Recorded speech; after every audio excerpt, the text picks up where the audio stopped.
Excelentíssima senhora presidente, excelentíssimos senhores deputados, senhoras deputadas, subo essa tribuna, senhora presidente, para tratar de um tema que tem tomado a atenção da imprensa e da sociedade nos últimos dias. Em razão da antecipação da aposentadoria do conselheiro Joaquim Washington Luiz de Oliveira, mais uma vaga para o Tribunal de Contas restou aberta para ser preenchida. Na sexta-feira, o presidente daquela Corte de Contas, o ex-presidente dessa casa, Marcelo Tavares, nos comunicou acerca da abertura da vaga, e já no Diário da Assembleia de ontem se verificou a confirmação de que a vaga ela está aberta. Eu quero acreditar que, diante das últimas vagas que foram preenchidas por essa casa, que o edital deve estar publicado já no diário de hoje, de modo que muito em breve este Poder Legislativo vai preencher mais uma vaga de conselheiro de contas. E é uma situação que se pode dizer singular, porque apesar do Tribunal de Contas ter tido sua origem em 1890, logo após a instituição da República, e era ministro então Rui Barbosa, que cria o Tribunal de Contas da União, à época, e isso se repete nas constituições que se seguem, 1891, 37, 67, 46 e em 88. Mas a Constituição de 88 dá outra configuração aos tribunais, lhe dá mais importância, lhe dá autonomia, lhe dá relevância, e concede pela primeira vez ao Poder Legislativo a prerrogativa de indicar membros para aquela Corte de Contas. A prerrogativa é recentíssima. Até 1988, isso aí praticamente durante um século, porque o primeiro TCU é de 1890, os tribunais de contas foram, a sua totalidade, compostos por membros indicados pelo Poder Executivo. E essa forma de composição da Corte de Contas muda drasticamente, assim como muda a sua característica, o seu modo de ser, o seu modo de fazer. Pois bem, senhora presidente, eu quero de pronto, e já pedi voto a muitos membros dessa casa, e falarei individualmente com cada um dos senhores e das senhoras, mas quero dizer que com muita honra estou candidato à vaga para conselheiro do Tribunal de Contas do Estado do Maranhão. Sei que, ainda que o edital não tenha sido lançado, a gente já tem um candidato, né, que teria recolhido já até mais de 30 assinaturas de membros da casa. Não tenho nada contra ele, a candidatura não se volta contra ele, é importante dizer. Conheço o Flávio há muitos anos. Era diretor da Escola Superior da Advocacia quando o recebi na OAB. Ele ainda iniciando, dando os primeiros passos no mundo do direito. Ele era presidente da Comissão de Jovens Advogados, ele tinha lá poucos meses de formado, e eu, o deputado Rodrigo Lago, que também fazia à época parte dos quadros da OAB, ele, Rodrigo, já conselheiro, a gente pôde atuar com o Flávio, e tenho muito apreço à pessoa do Flávio. Não é nada contra o Flávio. Mas trata-se, senhores e senhoras, primeiro, de salvaguardar uma prerrogativa do Legislativo maranhense. É prerrogativa da Assembleia. E a gente não pode retroceder uma conquista tão cara desde 88. Essa prerrogativa deve ser resguardada. E minha candidatura cumpre esse propósito. Eu quero aqui dar mais uma opção para o Parlamento. Mais uma opção aos 42 deputados. Não se trata aqui de medida para impor qualquer tipo de oposição ao governo do Estado. Nada disso. Longe disso.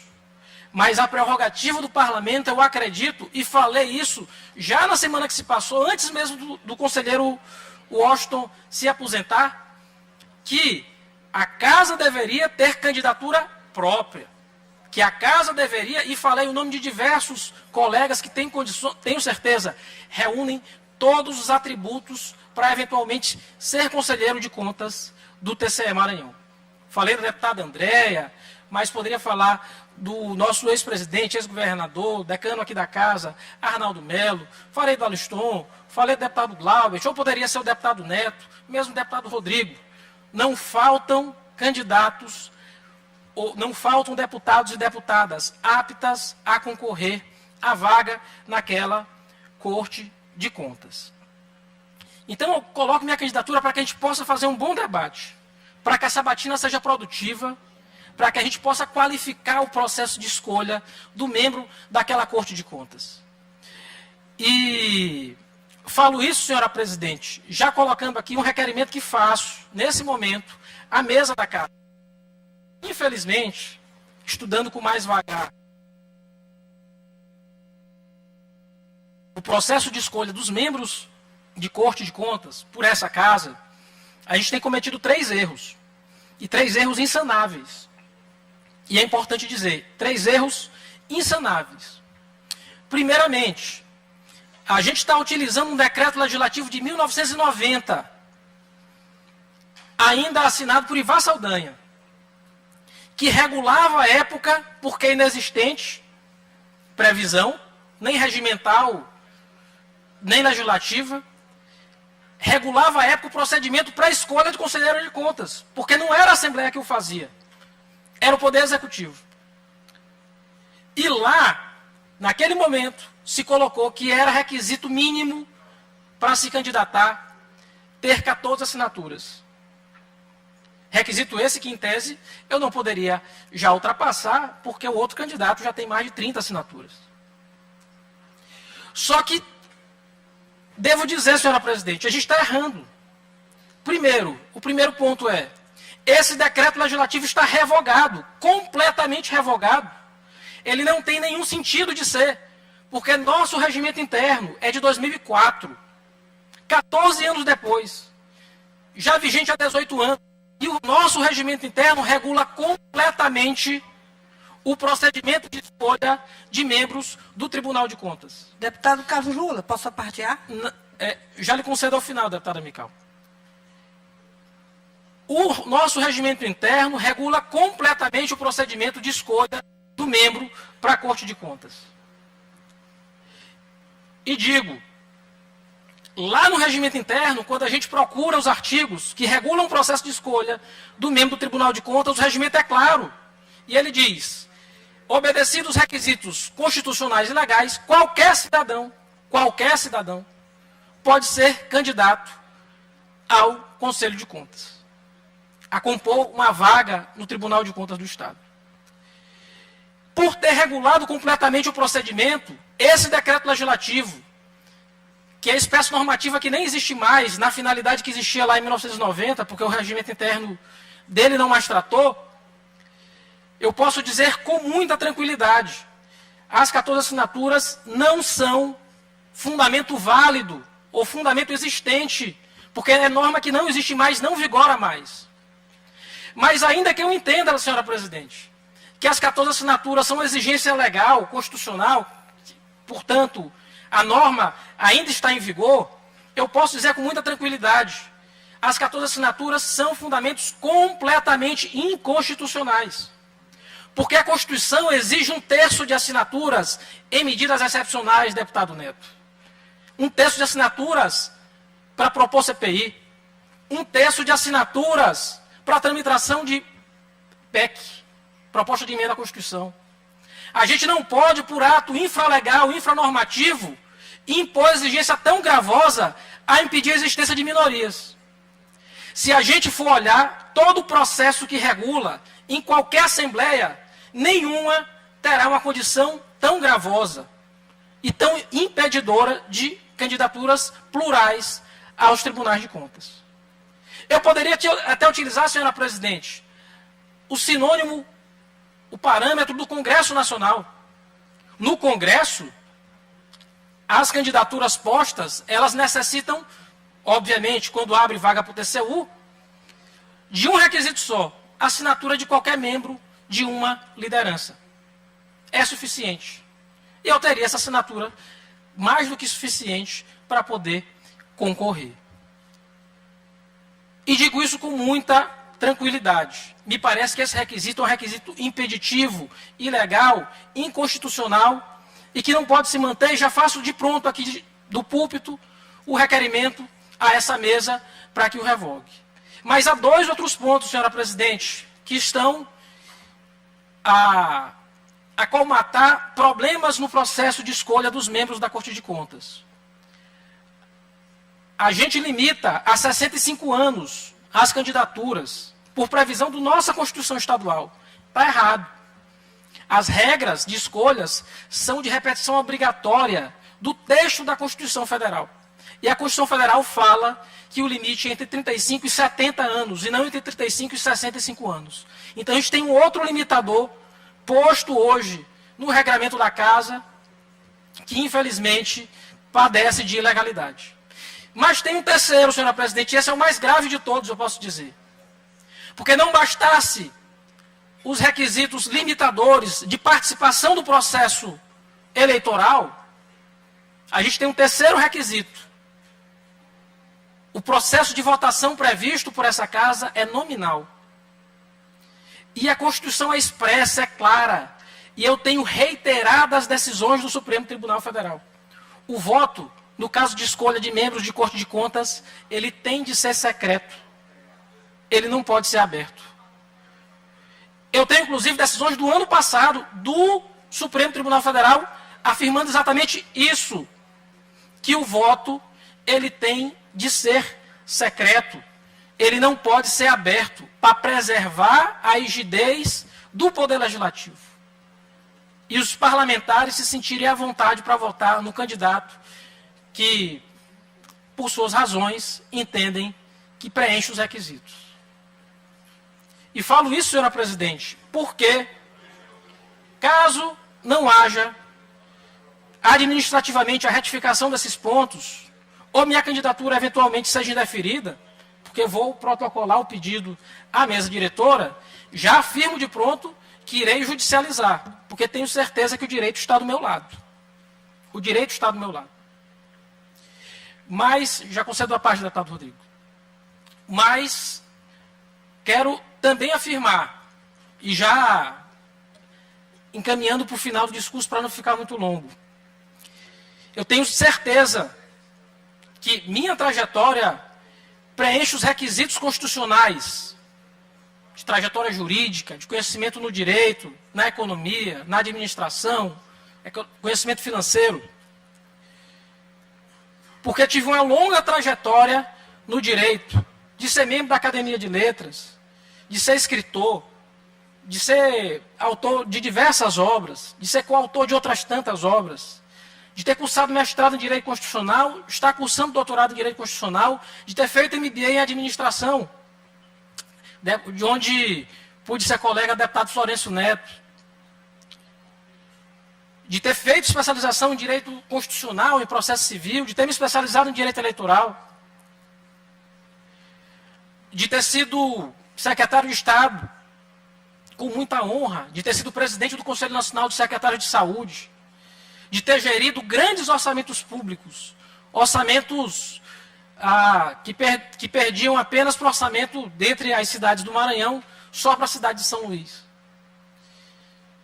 E ter minha trajetória limpa, rígida, e chegar aqui com muita hombridade, com muita tranquilidade, com muita serenidade, para pedir o voto de cada um e de cada uma.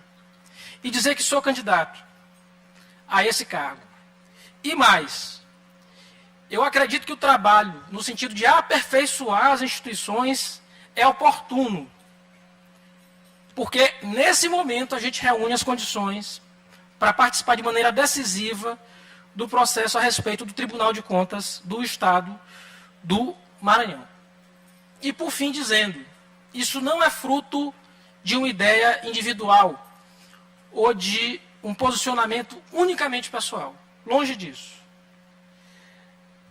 E digo mais, não é voz minoritária no Legislativo maranhense.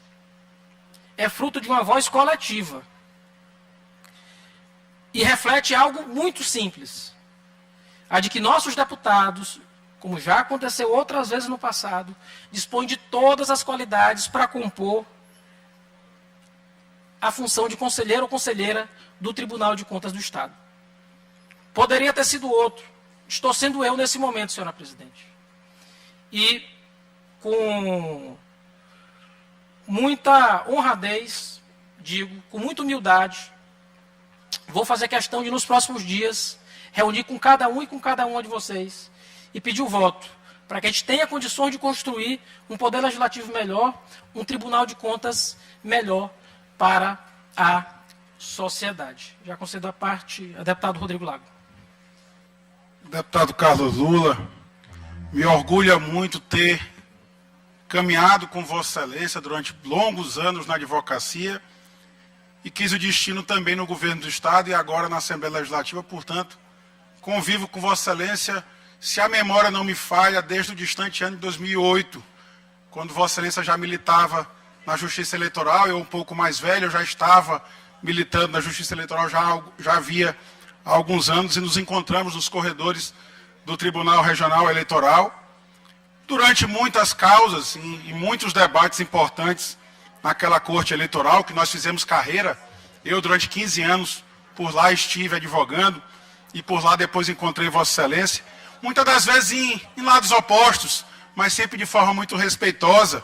Me recordo uma passagem muito interessante, quando Vossa Excelência advogou para o deputado Hélio do Cusco, hoje deputado Hélio do Cusco, e eu era advogado exatamente da parte contrária, e tive sempre Vossa Excelência aquele advogado que militava com a ética, com a prudência e com o direito especialmente. Ganhando ou perdendo, Vossa Excelência sempre se portou dessa forma. Foi assim também quando nos encontramos, momentos depois, em outras campanhas, como a vitoriosa campanha de 2014, em que venceram as eleições o então governador Flávio Dino e o vice-governador, então vice-governador Carlos Brandão. E tivemos o orgulho, a honra de participar daquele que foi o melhor governo da história do Maranhão, que foi o governo Flávio Dino Carlos Brandão, iniciado em 2015, eu, secretário de Estado da Transparência, Vossa Excelência logo depois alçado ao cargo de secretário de Estado da Saúde, o melhor secretário que nós já tivemos, não à toa, presidente do CONAS. Então, Vossa Excelência, com seu currículo, se habilita a exercer essa função de conselheiro do Tribunal de Contas do Estado. Eu tenho certeza que orgulhará muito o povo do Maranhão e orgulhará também esta casa. Porque até bem pouco tempo, a gente sabe disso, havia uma distorção na composição do Tribunal de Contas. O Poder Executivo tinha 4 vagas e o Legislativo tinha 3. Enquanto a Constituição, o modelo da Constituição Federal, que é reproduzido pela nossa Constituição do Estado, dizia que são 4 vagas do Poder Legislativo. Salvo engano, somente com a indicação por esta casa de um parlamentar, do ex-presidente da Casa, ex-governador em exercício, o deputado Marcelo Tavares, hoje presidente do Tribunal de Contas do Estado, em que a composição realmente se conformou. 4 vagas do Legislativo, 3 vagas do Poder Executivo. E esse sentimento é o sentimento da Casa. A Casa deseja indicar um membro para o Tribunal de Contas, porque essa é a conformação feita pela Constituinte de 1988 e pela nossa Constituinte Estadual de 1989. Então, deputado Carlos Lula, eu subscrevi seu pedido e digo isso muito abertamente, que fiz com muito orgulho, muita honra, e fiz por 2 motivos. Um, pela sua história, pela sua trajetória, e o outro candidato que se apresenta sequer pediu meu voto, sequer pediu meu apoio, ninguém pediu minha assinatura. Então, de qualquer forma, assinei seu pedido, assinarei seu pedido e votarei muito tranquilamente em Vossa Excelência. E também estou de acordo que na parte jurídica a Casa precisa rever esse procedimento, adequá-lo às normas constitucionais, adequá-lo à jurisprudência do Supremo Tribunal Federal e à nossa Constituição da República. Se Deus quiser, essa casa terá um grande conselheiro, um grande representante. E digo também de peito aberto, nada contra o candidato Flávio, a quem eu conheci na OAB. Eu já era conselheiro seccional da OAB quando o Flávio Costa prestou compromisso naquela ordem dos advogados, o acolhemos como um jovem advogado. Muitas parcerias foram feitas com a Escola Superior da Advocacia, que Vossa Excelência era diretor-presidente. Então, seu currículo, mestrado em Direito, mais de 10 anos na advocacia, quase 10 anos na administração pública, exercendo função direta e agora um mandato eletivo que orgulha o povo do Maranhão. Se Deus quiser, nós vamos aprovar a sua indicação, um grande nome que representará muito bem essa casa no Tribunal de Contas. Meus parabéns, deputado Carlos Lula. Deputado Lula, gostaria de uma parte também, por favor.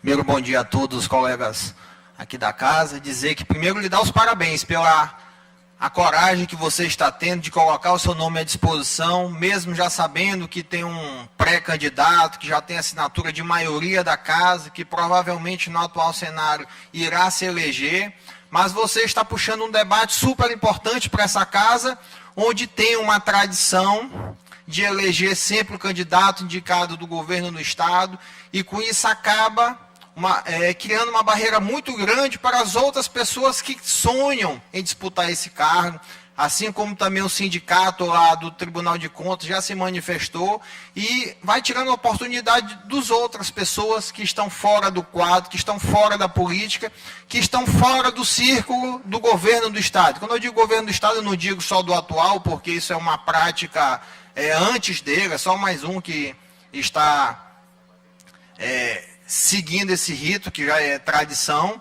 e precisamos quebrar essa tradição, até porque temos juridicamente condições disso.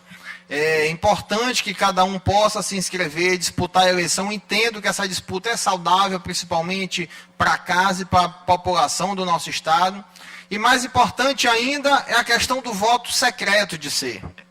Afinal de contas, eu posso falar aqui com mais legitimidade do que qualquer um dessa casa. Afinal de contas, eu fui o único deputado que não votei na primeira indicação do governador, do seu sobrinho, e até hoje eu sinto que eu sofro represálias por causa disso. Mas mesmo assim não me acovardei, fui lá, me abstive, não assinei lista do pré-candidato de novo do governo do Estado, mesmo ouvindo o conselho de alguns que eu tinha que assinar, que já não votei no primeiro, não vou votar no segundo de novo, e não irei votar novamente na indicação dele, por ser contra esse tipo de política, mesmo que eu seja novamente o único. E já sei que dessa vez não estou sozinho, porque tem um senhor que está se candidatando ao cargo, e parabenizo pela a coragem também. E reforço também que irei votar no senhor, apesar da gente ter os debates eleitorais aqui, a questão da Prefeitura de São Luís, com o meu irmão, o posicionamento que o senhor tem, mas no primeiro ano que eu tive nessa casa, que eu fui membro da CCJ, o senhor foi escolhido como presidente da comissão. Eu no começo fiquei meio, não sei dizer se o termo certo é triste, mas preocupado. Disse, pô, Carlos Lula é adversário político, vai ser o presidente da comissão, vou me dar mal na história, mas muito pelo contrário, o senhor sempre soube, durante o ano na presidência da Comissão de Constituição e Justiça, diferenciar essa questão política do seu trabalho técnico na comissão. O senhor, muito pelo contrário, muitas vezes me ajudou. Os projetos que eu pedi para ser o relator, se não tivesse um outro pedido também, o senhor me deu a preferência para ser, assim como alguns conselhos jurídicos, alguns projetos meus, inclusive, o senhor me ajudou na defesa. Então, também pode contar com o meu voto pela sua candidatura, que é muito importante para essa casa, e não só nessa legislatura, mas também para o futuro aqui da Assembleia do nosso Estado. Muito obrigado. Agradeço as palavras, deputado Fernando Braide. Não havendo mais pedido de parte, senhora presidente, deputado Mical, perdão, deputado Mical. Vossa Excelência, com a palavra. Deputado Carlos Lula, quero agradecer a oportunidade de fala. Eu estou aqui analisando aqui a sua fala, você falando sobre a sua trajetória histórica, política, sobre o seu currículo. É admirável, reconheço que é admirável, eu sou admiradora, sei que você é muito bom na questão eleitoral, isso é fato, mas assim, o seu comportamento aqui dentro dessa casa comigo, não tenho condição nenhuma de votar em você. E o que eu fico mais triste, deputado, é que você cobra muito da presidente Iracema, para que sempre eu tumultuo essa casa. toda vez assim, já foi diversas vezes que você usou essa expressão de tumultuar essa casa, e eu vejo que você agora quer tumultuar essa casa, visto que mais de 30, ou se não 30 deputados já escolheram Flávio Costa como membro do TCE, nós já decidimos isso, e nós estamos fazendo isso de forma voluntária, ninguém nos obrigou, ninguém aqui é marionete, nós vamos votar em quem a gente achar por bem, e você passou pela Secretaria de Estado do Maranhão e você não foi bem, a sua gestão foi péssima, para eu aqui indicar você para o Tribunal de Contas, não tem condição, e eu quero aqui dizer que o deputado Rodrigo Goulart falou, se Deus quiser, com fé em Jesus, você não será, até porque nós já decidimos aqui, você quer colocar essa casa em desgaste, porque os colegas deputados aqui, nenhum estão fazendo aqui na marra, é à vontade, é porque tem, por livre, espontânea vontade. E você aqui nessa casa não tem respeito por mim. Quantas das vezes você já me contestou aqui nessa casa, não respeita a minha ideologia e tem afrontado aqui o segmento evangélico. Eu sei de que lado você está. Por isso, o meu voto é não. Agora eu lhe digo, o meu voto é não para você. Deputada Micael, agradeço as palavras de Vossa Excelência. E eu faria questão de pedir voto a Vossa Excelência, mas já que a negativa está sendo dado de púlpito, não tem problema algum. Respeito a sua posição e respeito as prerrogativas dos deputados, deputada Micael. O que eu não concordo é da gente estar usando o púlpito e alguém está gritando de baixo, né? Apenas tão somente isso. O que eu estou usando aqui eu não quero tumultuar. É prerrogativa do parlamento, é minha prerrogativa poder ser candidato. Faz parte da democracia. Às vezes a gente não tem compreensão do que é democracia. E aqui, muito a cavaleiro para dizer, ninguém sente-se obrigado a votar, e nem estou dizendo que alguém aqui é marionete, a expressão de Vossa Excelência. Muito pelo contrário, estou colocando uma candidatura para que a gente possa disputar, para que a gente possa debater. Haverá votos favoráveis, haverá votos contrários, mas a candidatura está posta. Eram essas palavras que eu tinha nesse grande expediente. Eu agradeço, senhora presidente.